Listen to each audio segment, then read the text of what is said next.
Assalamualaikum warahmatullahi wabarakatuh. Kami dari kelompok 2 akan menampilkan hasil presentasi kami mengenai sistem informasi. Baiklah, saya Hamita Primasari akan menjelaskan mengenai materi pertama. Sistem informasi. Sistem informasi adalah suatu sistem komputer di mana data diproses untuk menghasilkan suatu informasi. Siklus proses informasi terdiri atas 4, yaitu pertama masukan atau input, yang kedua proses atau processing, yang ketiga keluaran atau output, dan yang keempat penyimpanan atau storage. Berikutnya mengenai definisi sistem informasi. Terdapat beberapa pengertian dari beberapa ahli mengenai definisi sistem informasi ini. Pertama oleh Griffin and Ebert 2007 yang menyatakan bahwa sistem informasi adalah suatu sistem untuk mengubah data mentah menjadi informasi yang dapat digunakan dalam pengambilan keputusan. Kedua, Ken 2008 menyatakan bahwa sistem informasi sebagai kumpulan komponen yang saling berhubungan mengumpulkan atau mendapatkan, memproses, menyimpan, dan mendistribusikan informasi untuk menunjang pengambilan keputusan dan pengawasan dalam suatu organisasi serta membantu manajer dalam pengambilan keputusan. Yang ketiga, Turban 2011 yang menyatakan bahwa sistem informasi dari sudut pandang yang lebih teknis yaitu aktivitas pengumpulan, pemrosesan, penyimpanan, analisis, dan penyebaran informasi untuk tujuan tertentu. Sehingga dari beberapa pengertian dari beberapa ahli tadi dapat disimpulkan mengenai sistem informasi. Sistem informasi adalah kumpulan dari komponen yang saling berhubungan dengan mengumpulkan, memanipulasi, menyebarkan data dan informasi, dan menyediakan umpan balik untuk mencapai suatu tujuan. Karakteristik informasi terdiri atas 4, yakni relevansi. Informasi memiliki kaitan langsung dengan masalah yang ada serta dapat memberikan manfaat bagi pemakainya. Yang kedua, akurasi, yakni informasi harus bebas dari kesalahan dan harus jelas. Yang ketiga, ketepatan waktu, yakni informasi yang diperoleh tidak boleh terlambat karena sudah tidak diperlukan lagi dan tidak memiliki nilai untuk pengambilan keputusan bagi pihak manajemen. Yang keempat, yakni kelengkapan, yakni informasi yang disajikan harus memberikan gambaran yang lengkap. Berikutnya, tingkatan manajemen, yakni terdiri atas 3, yang mana pertama manajemen lini puncak, yang kedua manajemen lini tengah, dan yang ketiga manajemen lini bawah. Terakhir, mengenai cara meningkatkan produktivitas dengan sistem informasi, yakni memungkinkan penyimpanan dokumen dilakukan secara efisien. Kedua, jasa informasi dengan kualitas lebih baik bagi organisasi dan individu. Yang ketiga, memberikan peringatan dini mengenai masalah internal dan eksternal perusahaan. Dan yang keempat, meningkatkan kemampuan dalam menghadapi masalah-masalah. Baiklah, sekian materi dari saya. Assalamualaikum warahmatullahi wabarakatuh. Saya Desy Kasabira akan menjelaskan materi tentang 6 komponen sistem informasi menurut Turban. Yang kedua yaitu klasifikasi sistem informasi. Yang ketiga, peran sistem informasi dalam bisnis. Menurut Turban, sistem informasi memiliki 6 komponen. Yang pertama, hardware, yaitu seluruh alat yang memiliki fisik yang ada pada komputer. Yang kedua, software, perangkat lunak yang merupakan pendukung perangkat keras yang berbentuk logika program pada komputer. Yang ketiga, data dan informasi.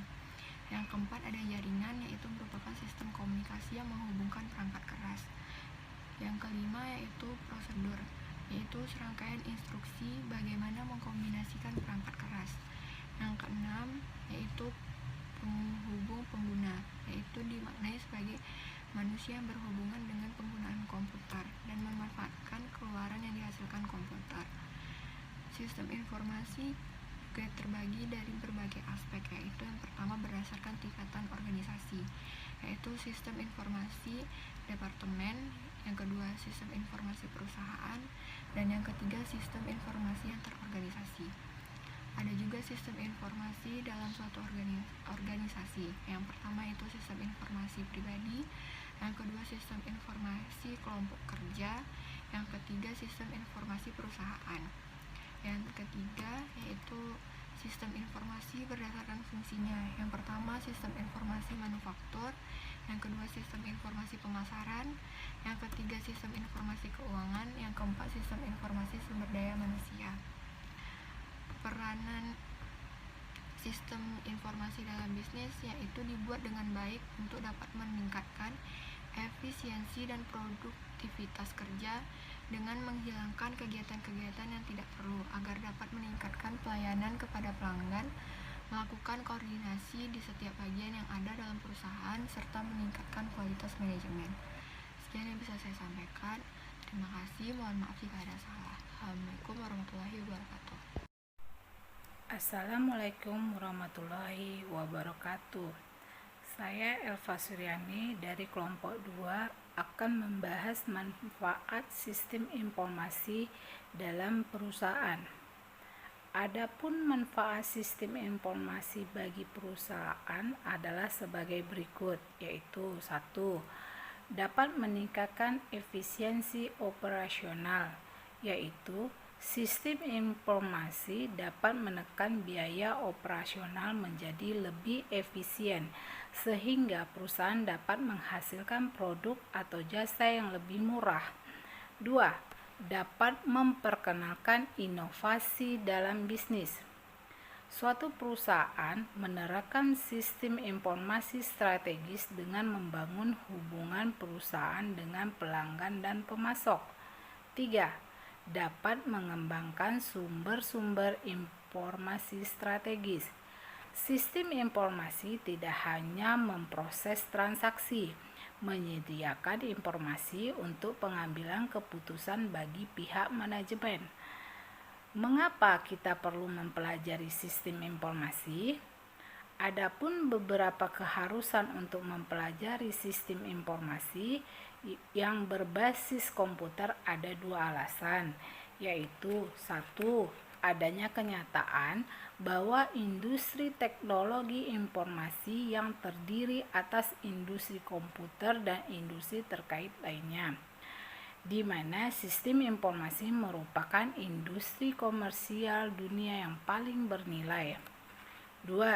Adanya kenyataan bahwa industri teknologi informasi telah menciptakan banyak kesempatan kerja di berbagai bidang kehidupan. Adapun pengetahuan tentang sistem informasi bagi para manajer dapat dilihat pada 2 kelompok, yaitu 1. Pengolahan data bisnis. Sebagai besar organisasi bisnis mengolah data dalam jumlah banyak dan melakukan berbagai jenis transaksi bisnis. 2. Sistem informasi manajemen. Para manajer pada berbagai tingkatan sering menerima ringkasan laporan transaksi bisnis maupun data terinci. Sistem informasi komponen blok bangunan. Menurut O'Brien menyatakan bahwa sistem informasi terdiri dari komponen-komponen yang disebut blok bangunan yang terdiri dari 1. Komponen input atau masuk. Di sini termasuk metode dan media untuk menangkap data yang akan dimasukkan yang dapat berupa dokumen dasar. 2. Komponen model terdiri dari kombinasi prosedur, logika, dan model yang akan memanipulasi data masuk yang tersimpan di basis data dengan cara yang sudah ditentukan untuk menghasilkan keluaran yang diinginkan. 3. Komponen keluar atau output. Sistem informasi keluar yang merupakan informasi yang berkualitas dan berguna untuk semua pemakai sistem. 4. Komponen teknologi. Sistem informasi teknologi digunakan untuk menerima input, menyimpan dan mengakses data yang data menghasilkan dan mengirim keluar dan membantu pengendalian dari sistem keseluruhan. 5. Komponen hardware atau perangkat keras berperan penting sebagai suatu media penyimpanan vital bagi sistem informasi yang berfungsi sebagai tempat penampung data, lebih mudah dikatakan sebagai sumber data informasi. 6. Komponen software atau perangkat lunak berfungsi sebagai tempat untuk mengolah, menghitung, dan memanipulasi data yang diambil dari hardware untuk menciptakan suatu informasi. 7. Komponen basis data atau database merupakan kumpulan data yang paling berkaitan dan berhubungan satu sama lainnya.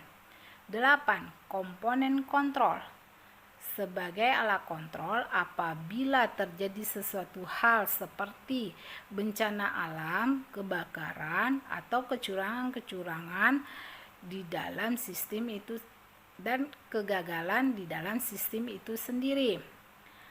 9. Komponen jaringan.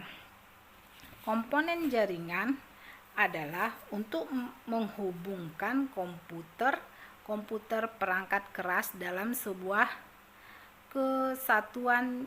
Diperlukan media untuk menghubungi antara hardware dan software sistem informasi yang digunakan di suatu perusahaan. Komponen jaringan merupakan kartu penghubung jaringan.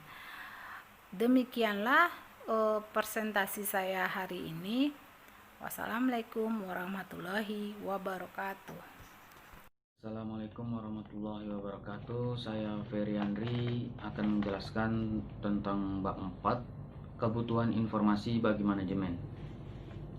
Secara umum, manajer adalah setiap orang yang mempunyai kemampuan dan tanggung jawab pada bawahan dan sumber daya organisasi seperti bahan baku, orang, keuangan, metode, dan teknologi dalam mencapai tujuan organisasi yang telah ditetapkan.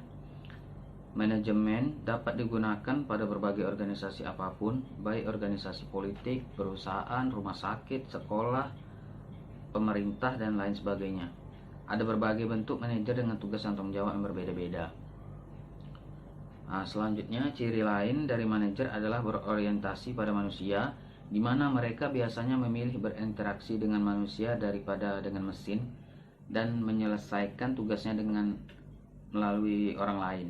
Sifat ini sangat menonjol dan membantu menjelaskan mengapa banyak manajer memerlukan adanya sistem informasi yang baik bagi para personil teknis dan administratifnya. Tetapi bukan untuk dirinya sendiri sebagai pengguna langsung dan ekstensif atas sistem informasi formal tersebut. Selanjutnya, manajer memiliki keterbatasan dan kelemahan.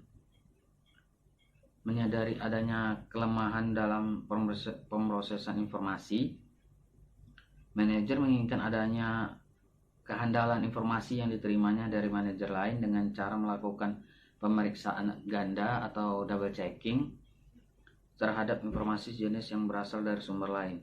Apabila sumber informasi kedua berbeda dengan sumber pertama, maka diperlukan informasi lain untuk menvalidasi atau mentidakvalidasikan dari informasi kedua sumber.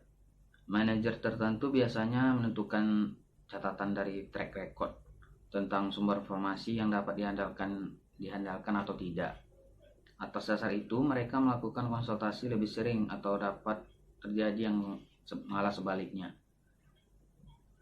Dalam mencapai suatu tujuan, terlebih pada pencapaian tujuan dalam suatu organisasi diperlukan ilmu manajemen, yaitu ilmu yang mempelajari bagaimana mencapai tujuan dengan menggunakan bantuan orang lain atau bawahannya secara efektif dan efisien. Dalam mencapai tujuan tersebut, pimpinan atau manajer suatu organisasi bekerja sama dengan manajer lainnya, sehingga pekerjaan organisasi secara keseluruhan dapat diselesaikan secara baik. Dan terakhir, karakteristik sistem informasi manajemen. Yang pertama, beroperasi pada tugas-tugas yang terstruktur seperti prosedur dan aturan pengambilan keputusan. Yang kedua, meningkatkan efisiensi dengan mengurangi biaya. Yang ketiga, menyediakan laporan dan kemudahan akses berguna untuk pengambilan keputusan. Selanjutnya akan dijelaskan oleh teman kita. Selamat malam teman-teman semua, nama saya Noverto, saya dari kelompok 2 Sistem Informasi Manajemen. Saya akan melanjutkan penjelasan dari teman saya yang baru saja menjelaskan tentang bab 3 dan bab 4. Di sini saya akan menjelaskan tentang bab 4.9 jenis-jenis manajer, bab 4.10 tugas-tugas penting manajer. Jadi di slide kita bisa lihat ada jenis-jenis manajer, yaitu ada top manager, middle manager, dan team leaders atau supervisor. Top manager itu merupakan pimpinan puncak yang harus membuat keputusan di bawah tekanan akibat banyaknya persaingan dan ketidakpastian yang tinggi. Itu biasanya dijuluki dengan CEO atau presiden direktur. Kemudian yang kedua ada middle manager. Middle manager ini bekerja pada sebuah divisi atau departemen yang terdiri dari beberapa unit kecil perusahaan. Biasanya divisi middle manager ini bertanggung jawab melaporkan kepada CEO atau top manager. Biasanya sebutan di perusahaan untuk middle manager adalah division manager. Kalau pada universitas itu contohnya ada dekan. Yang ketiga ada team leaders atau supervisor. Supervisor ini bertanggung jawab memberikan laporan kepada division manager atau middle manager. Jadi manajer ini bekerja pada satu unit terkecil yang terdiri dari pekerjaan non manajerial. Ya begitu ya. Kemudian ada tambahan. Ada jenis manajer yang dikategorikan berdasarkan wewenang, pelayanan, dan kapasitas pekerjaan yang berbeda-beda. Jadi menurut kapasitas pelayanan dan wewenang yang berbeda tersebut, manajer terbagi atas 5. Ada line manager, yaitu manajer yang berkontribusi langsung pada produksi dari dasar organisasi barang dan jasa. Yang kedua ada staff manager, menggunakan keahlian teknik khusus untuk menasihati dan mendukung pekerja lini. Yang ketiga ada functional manager, itu bertanggung jawab pada satu area aktivitas seperti aktivitas keuangan, aktivitas produksi, marketing, dan selainnya. Jadi ada manajer keuangan, manajer marketing, dan manajer produksi, itu adalah functional manager. Yang keempat ada general manager, bertanggung jawab pada untuk unit organisasi yang lebih kompleks dan banyak area dari aktivitas fungsi. Jadi nanti seperti yang dijelaskan tadi ada functional manager.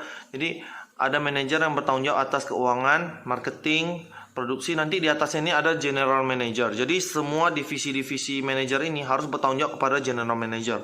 Kemudian yang kelima adalah administrator. Ini manajer yang bekerja pada suatu instansi atau organisasi non laba.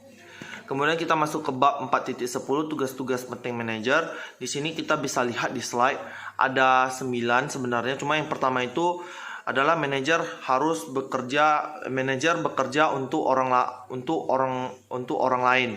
Jadi itu sudah jelas ya, manajer itu bekerja untuk para pemegang saham dan bisa juga untuk pihak eksternal seperti pemerintah, bank, pemegang saham publik dan lain-lain. Kemudian yang kedua adalah manager are responsible and accountable. Jadi manajer ini bertanggung jawab dan mempertanggungjawabkan. Jadi manajer dituntut untuk dapat mengelola pekerjaan sesuai dengan standar yang berlaku dan tentunya harus sukses. Yang kedua, manager balance competing goals and priority. Jadi di sini manajer harus bisa memadukan dan menyeimbangkan tujuan yang saling bertentangan dan menetapkan prioritas.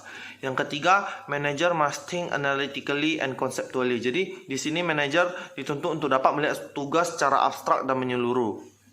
Yang keempat, manager are mediator. Jadi di dalam perusahaan itu nanti tentu ada perselisihan. Jadi manajer harus bisa menjadi pihak penengah. Yang kelima, manager are as politician. Jadi manajer harus dapat mengembangkan hubungan baik agar mendapatkan dukungan atas usulannya.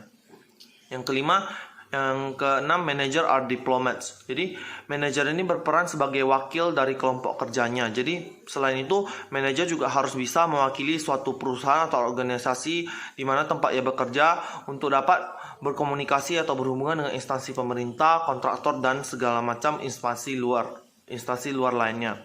Yang kedelapan adalah manager are symbols. Jadi manajer ini melambangkan kesuksesan dan kegagalan suatu organisasi. Jadi sangat penting untuk manajer mempertanggungjawabkan gelar-gelar atau jabatan yang dimilikinya. manager make difficult decision. Yang kesembilan yaitu manager make difficult decision. Jadi manager diharapkan untuk dapat membuat atau menyelesaikan berbagai masalah yang sulit dan mengambil berbagai keputusan yang tepat, walaupun dari keputusan tersebut dia akan dibenci oleh banyak orang seperti itu. Jadi selanjutnya akan dijelaskan oleh teman saya Willy. Terima kasih.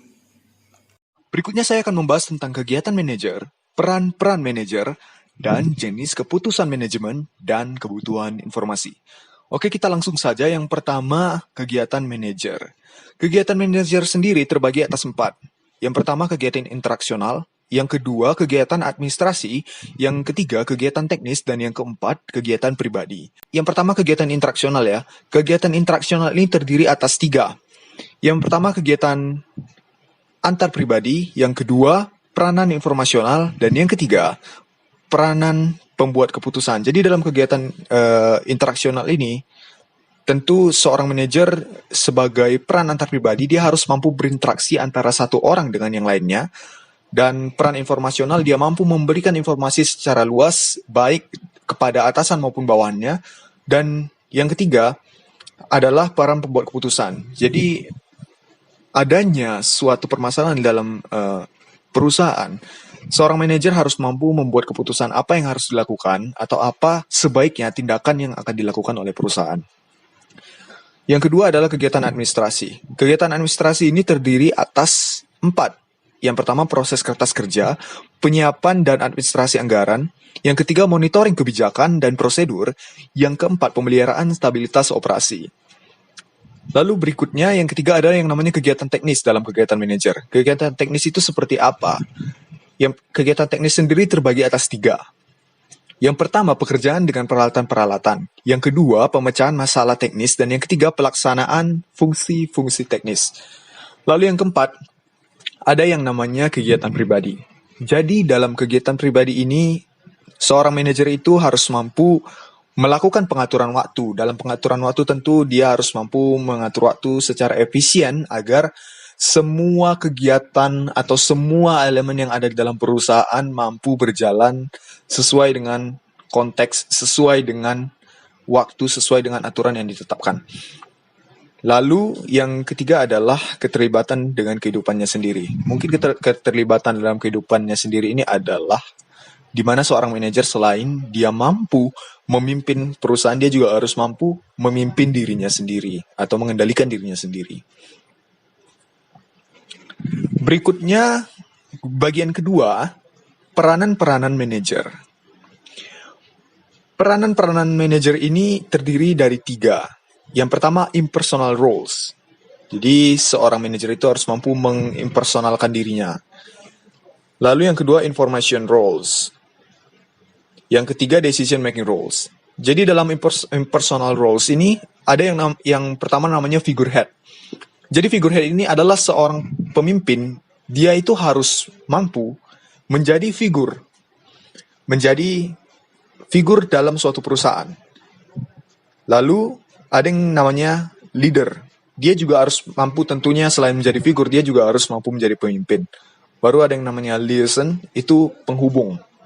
Penghubung ini dalam artian di mana dia mampu berhubungan baik dalam orang-orang yang ada di dalam lingkungannya ataupun yang ada di luar lingkungannya. Berikutnya ada yang namanya informational roles dalam peran manajemen. Informational roles ini seorang manajer harus mampu memonitor segala situasi dan kondisi yang ada di perusahaan di lingkungan dia bekerja. Lalu ada yang namanya disseminator, dan yang ketiga ada yang namanya spokesperson. Spokesperson ini adalah dia harus mampu menjadi seseorang yang berbicara, yang mampu menyampaikan suatu pesan kepada para pendengarnya atau pada para bawahannya atau mungkin kepada atasannya jika dia memiliki atasan. Lalu yang ketiga ada yang namanya decision making roles. Dalam decision making roles ini seorang manajer harus mampu menjadi entrepreneur. Entrepreneur yang dimaksud di sini adalah seorang manajer harus mampu menyusun kembali struktur organisasi perusahaan yang dia tempati apabila mungkin struktur organisasi dalam perusahaan tempat dia bekerja itu kurang tepat atau kurang maksimal. Inilah tugas seorang manajer dalam memaksimalkan fungsi entrepreneur.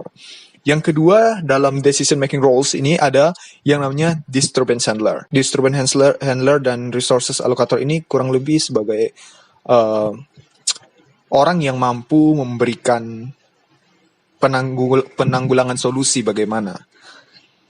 Lalu yang keempat ada yang namanya negotiator dalam decision making roles, dalam peranan manajemen. Jadi seorang manajer harus mampu menjadi figur yang melakukan negosiasi, yang mampu melakukan negosiasi. Kembali lagi baik di dalam lingkungan dia maupun lingkungan yang ada di luar perusahaan tempat sang manajer tersebut. Lalu jenis keputusan manajemen dan kebutuhan informasi. Tentunya kebutuhan informasi serta jenis keputusan manajemen menjadi salah satu peranan penting yang harus dimainkan seorang manajer di dalam perusahaan. Nah, dalam pandangan umum, manajer itu terbagi atas 3 tingkatan. Yang pertama ada yang namanya manajer puncak, yang kedua manajer madya atau middle management, yang ketiga ada yang namanya manajer muda. Jadi manajer puncak, manajer madya ataupun middle management dan manajer muda ini harus mampu saling berkoordinasi, saling berkomunikasi untuk melakukan pembuatan keputusan yang baik ke depannya bagi kelangsungan perusahaan. Oke, sekian presentasi dari kelompok 2. Apabila ada kekurangan penyampaian atau mungkin ada kata-kata yang kurang berkenan dalam presentasi ini, kami mohon maaf. Terima kasih.